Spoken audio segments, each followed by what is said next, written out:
You are not lacking control. You are not out of alignment. And you are certainly not incapable of mastering yourself. You are, however, attempting to command a mind you have not yet studied. And in this conversation, I want to show you something far more useful than motivation. I want to show you the structure of self-mastery, how it is formed, how it is lost, and how it is quietly rebuilt. There is a moment, very small, almost invisible, that determines the direction of your life. It does not occur during great decisions, not when you plan, not when you speak about your goals. It occurs in a far more ordinary place. It is the moment when you hesitate.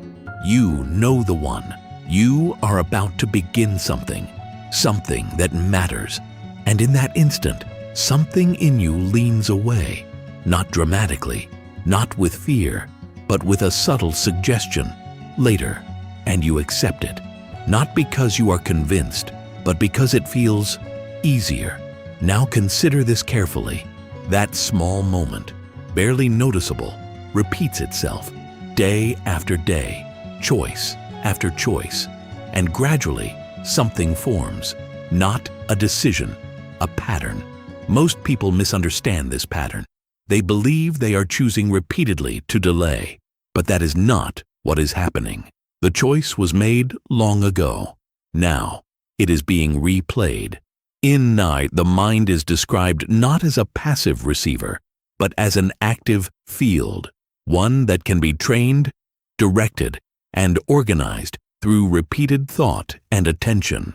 This is where self-mastery truly begins, not in force, not in sudden discipline, but in understanding that your mind obeys what it has practiced. So when you say, "I can't control myself," what you are really observing is this: a previously trained mental habit is acting faster than your present intention. And because it acts first, it appears stronger. Let us make this very clear. You are not divided because you are flawed.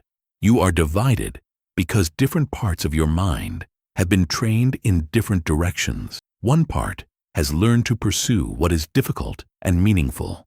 Another has learned to avoid discomfort, quietly, efficiently, and without resistance. And both are operating at the same time. This is why effort alone fails, because effort is something you apply occasionally, but habit is something that operates continuously. As Atkinson emphasized in his work, repetition is the mechanism by which thought becomes power, not intensity. Repetition. Now imagine something simple. A man decides he will wake early each morning. The first day, he resists. The second day, he negotiates. The third day, he delays. And within a week, the pattern is set, not because he lacks will, but because the opposing habit was reinforced more consistently. But now consider a different approach. The same man wakes early. He does not argue with the resistance. He does not try to feel motivated. He simply acts, quietly, without discussion. And he repeats this, not perfectly, but steadily. Something begins to shift, not in his emotions, but in his structure.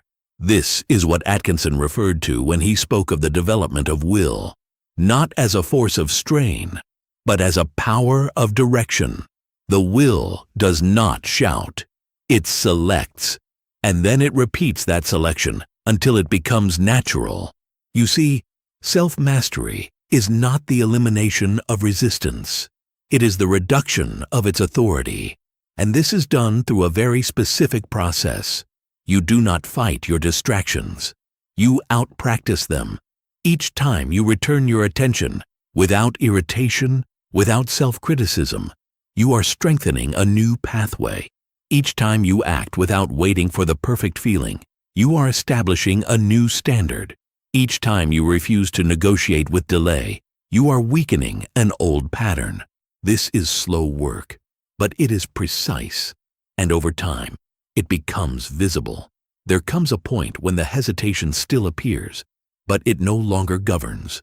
You notice it, and you move anyway, not because you feel strong, but because the pattern has changed. Now, if this perspective is helping you see your own mind more clearly, subscribe. These conversations are not meant to motivate you. They are meant to give you something far more reliable, understanding you can apply repeatedly. Let us return to the central idea.